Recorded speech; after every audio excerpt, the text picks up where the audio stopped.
Welcome, everybody, to this week's Leadership Lunch Chat with myself and Jen Wilson.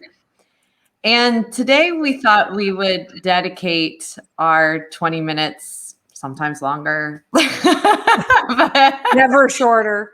We try to keep to 20 minutes. But to coming back to diversity, there was a point during, COVID and the quarantine that this was definitely in an escalation mode of a lot of discussion and interest to make an impact in the firms. I think we're both noticing that this topic, with everything else going on and PPP and tax deadlines and all of those things we understand, but there's still really some uncomfortableness in the conversation and actioning the conversation versus, just talking about it. So we wanted to really dig deep into that today. It might be a little bit uncomfortable, but that's what we do. For sure. So Jen, did you want to start with your thoughts on this? Yeah, I was, when you said it's a little bit uncomfortable, I was thinking like that's the biggest understatement ever. The word uncomfortable is like understated. I know that people of color, Black, Indigenous people of color, are disappointed with the fact that we had a lot of discussion on this subject, let's say last spring, summer, into fall, but it died off pretty good. Second busy season came, holidays came. We're in the new year, and not much discussions happening at the firm leadership level, or if it is, it's not trickling down into the ranks. There isn't a feeling that anything's going to change. I think that's number one. I think we should play with a little bit in this time. What could you do to tell people differently, or to action differently, so people can feel like you're committed that change will happen. But I want to drag us up to like 40,000 feet or something first and say, what's happening in our country right now related to this? Well, next week, George Floyd's murder trial starts, and I guess the 8th of March. So that's Monday, I believe. All Black, Indigenous people of color, and those who stand with them's eyes are on Minneapolis and what's going to happen here. And there is a hope for justice in policing here. That very sad and tragic event, that there's some reckoning for it. And I think that firm leaders who are being silent and not acknowledging that milestone is coming up are telling their people, this isn't important to us, or it's not as important as other things, when in fact it is very important to all of those who want racial equality and frankly, racial justice and security and safety and that sort of stuff. So I think that's really important to be paying attention to. And if the verdict comes back not guilty, I believe that we will see a lot of unrest and protests and all of those things next week. And those things won't wait till after the March 15th deadline. They don't care. You know what I mean? Like, that's sorry. Too bad that next week's an important week in tax. And we're all super busy, because that is a fact of what's going to happen if that verdict comes back not guilty. If it comes back guilty, I believe in either instance, firm leaders should have a position statement ready. And I know a position statement sounds like, who cares? That's not equality. That's not equity. That's not justice. That's not anything. It's just words. Well, it matters that you thought about it and that you were prepared either way. It is just words, and it doesn't matter if the actions of the firm don't follow those words. But if you have no words and silence falls all of next week and all through this process, that will speak volumes to the people of color in your firm or your clients, prospects. They're going to say, wow, that's not important. So that's a big picture thing. The other thing is, right now, Congress is voting on the George Floyd, a policing bill and justice and policing bill. And I guess the House passed it, and I have gotten text from some of the people of color in my life who I have been opening up a dialogue with this last year, who've said, I hope you've called your senators.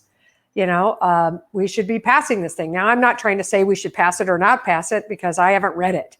But I presume that it is very important to many people of color in your firms. And it's another thing to pay attention to.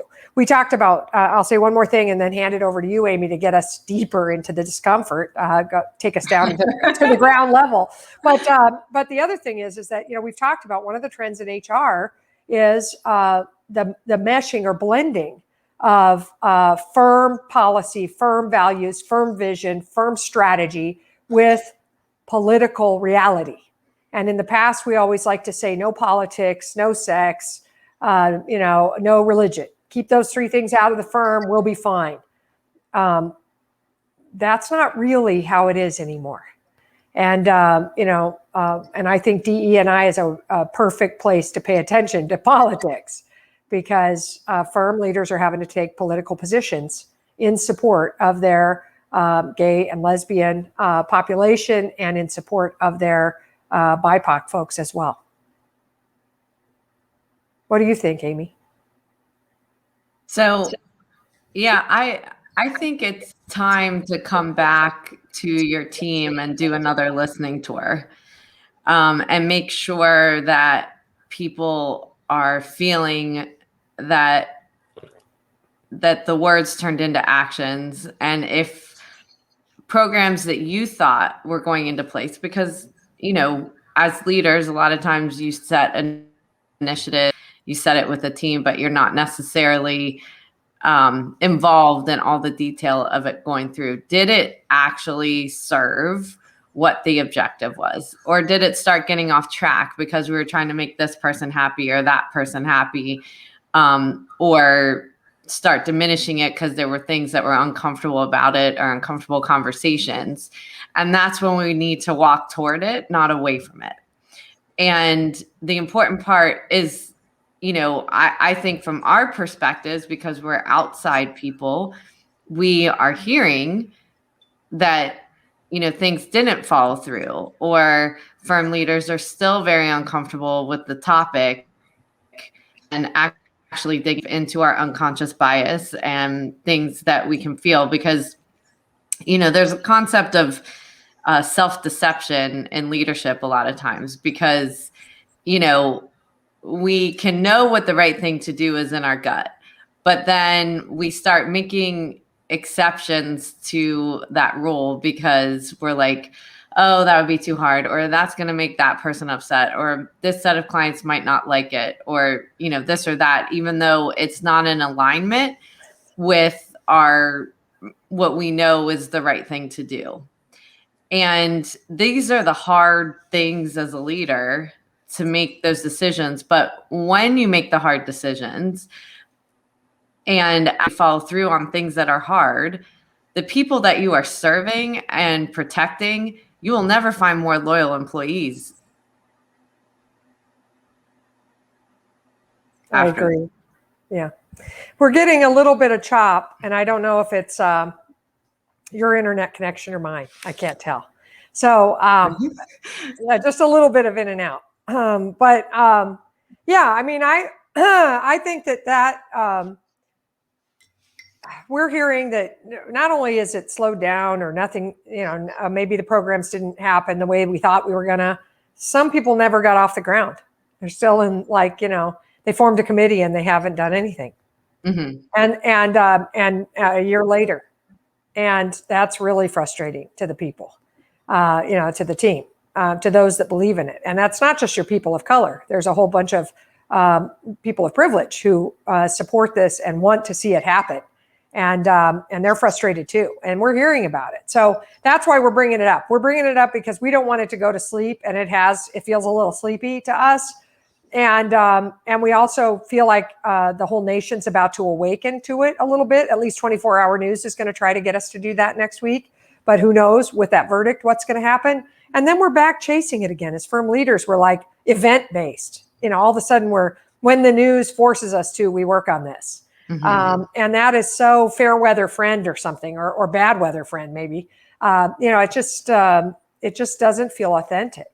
And, one of the things that I'm grappling with in my personal practice, the practice of consulting in my firm is, our team is trying to figure out sort of, are we evolving our ideal target client further, Amy? And we're starting to, we're in the business of change, so we have to have tolerance for all sorts of positions, if you will, because we're trying to change them, and so we can't expect everybody to have completely evolved, progressive positions in all areas and be change ready on all fronts.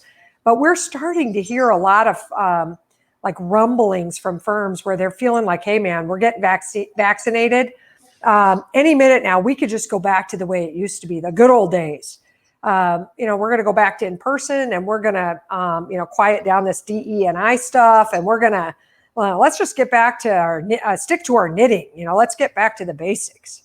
And it grosses me out, that whole, I'm having a hard time because I'm thinking that firms that really, the senior leadership that really believes that that's the right strategy or the right messaging or really the right way to think, we're struggling at our firm to say, should we be working with those folks?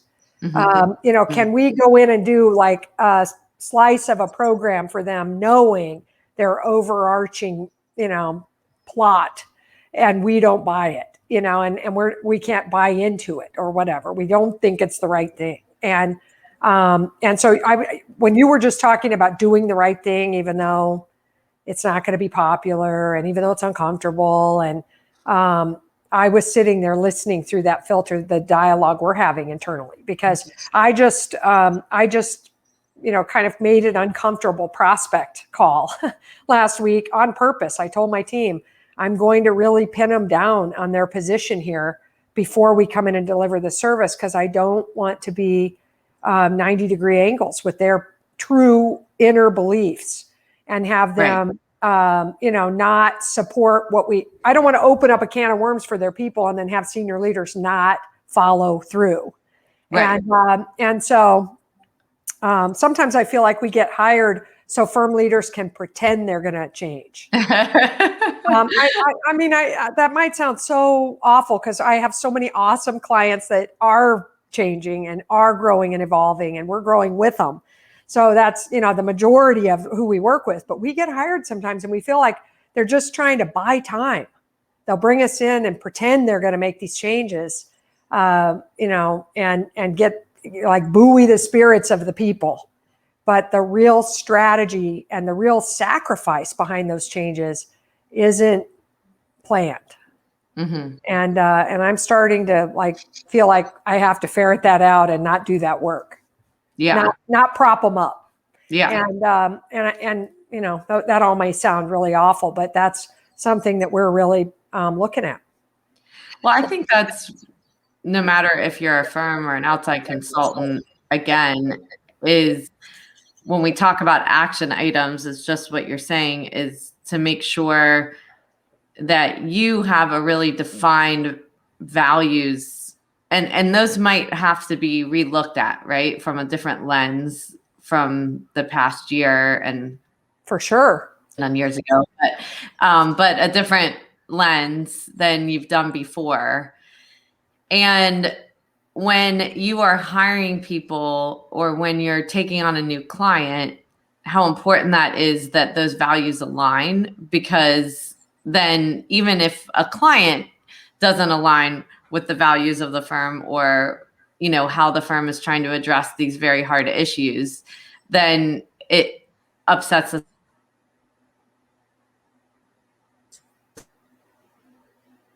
staff too in this type of world.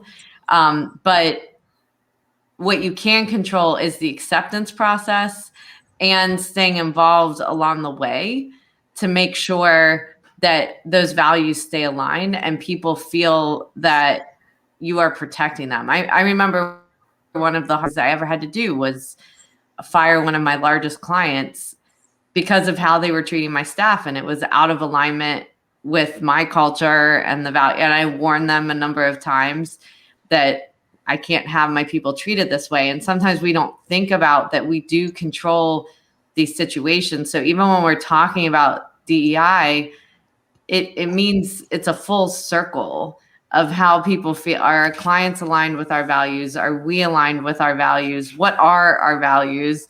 And what are we doing to make sure that people are constantly on a learning path to making sure that they're achieving this, and that we're not just talking about it? Because to your point, it's good to initially talk, but if no one sees action and follow through on actionable items, then it just goes back to the way that it was, and it actually creates a worse morale than before it. Right.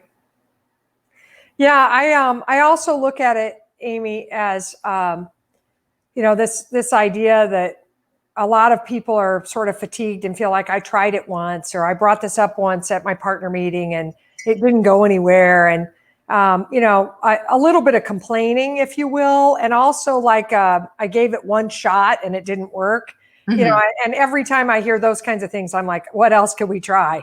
Could we just try exactly what you tried again? I mean, maybe it was the right thing to do, but the wrong timing. Maybe it's the wrong thing to do, but the right group. So let's try something else, So I would just remind all of the people that are hearing this, that are proponents of change in diversity and equity and inclusion and racial and sexual preference and all minority class justice, if you will. If you're a proponent, be unstoppable. Don't be discouraged. Don't let the fact that it isn't unveiling and unrolling and happening the way you hoped stop you from trying something else. There are many different things we have to do over time to cause this change. It's not a light switch, and it's not a one and done. So, from the other perspective, for firm leaders, please keep at it. But for those of us that are trying to drive this change, don't give up. Yeah. Just don't give up. And that's the language I'm hearing, of like, well, they're not really ready, so we can only do what we can do. And that's really what kind of to our discussion is, hearing that is heartbreaking, because it's really not about them being ready. It's about the people that are being, not treated equally. Yeah, marginalized. It's not about whether someone who is not treating them equally is ready. Exactly. And it's not deadline driven, man. It's not, the workflow doesn't matter. This stuff is real and it shows up every day. Half the group might be disheartened that you want to talk about DE&I right now. It's Women's, History Month, this month. And firms are like, yeah, well, we'll talk about that in the second half after the deadline. Well, okay, no. There are women working up to the deadline. They might appreciate it. They might have their spirits buoyed by this. And, it's kind of strange that, you're right. Firms are worried about the people that are not evolving. We're so worried trying to keep them from being upset or, like worried about keeping them as a client or whatever. But what about all the people who need the support or who want to see this? You're demoralizing them. Why don't we care about that? I guess some people would say, well, as it relates to color, because we have such a minority representation of BIPOC in the profession, I have to be careful because I'm playing to the majority or whatever. But I don't believe that that's true, because I don't think it's just people of color who care about this. No. And and so maybe firms need to survey, but whatever you need to do something. Don't be quiet. Every month you'll have a reason not to. Every month, every week, you'll have a reason not to. And it's heartbreaking that we would just keep putting it off. Yeah. So I think, to close out our discussion today, some high level things that we talked about was, number one, I think it was a good point by Jen to make sure to be aware of what's coming up so that you're prepared of your positioning and preempting that you do care, you understand what's happening in the world and how it might be affecting people that work for you emotionally or even your clients emotionally and so forth, and be proactive in talking about that. Going back and doing a listening tour, finding out how people are feeling, what things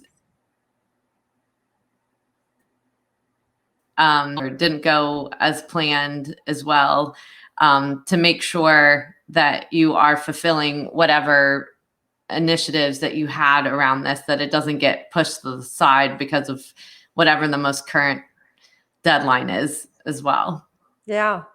And then just to take a stand individually, every person, and be unstoppable. Try something else, raise it again. Take a position in social media, further these initiatives. Go out and hopefully you supported Black History Month. Hopefully you're going to support Women's History Month. But these are not supposed to be just a special month and then that's all. So, keep and when it's convenient. Keep furthering all of this though, individually. So you could still have an organization that isn't there yet, but that doesn't mean you're stopped. And I really want us to be unstoppable, and you and I need to keep being unstoppable, bringing this forward, to not let it get quiet again. So I thank you, Amy, because you were like, we got to do this. And so I thank you for that. I'm so glad you did.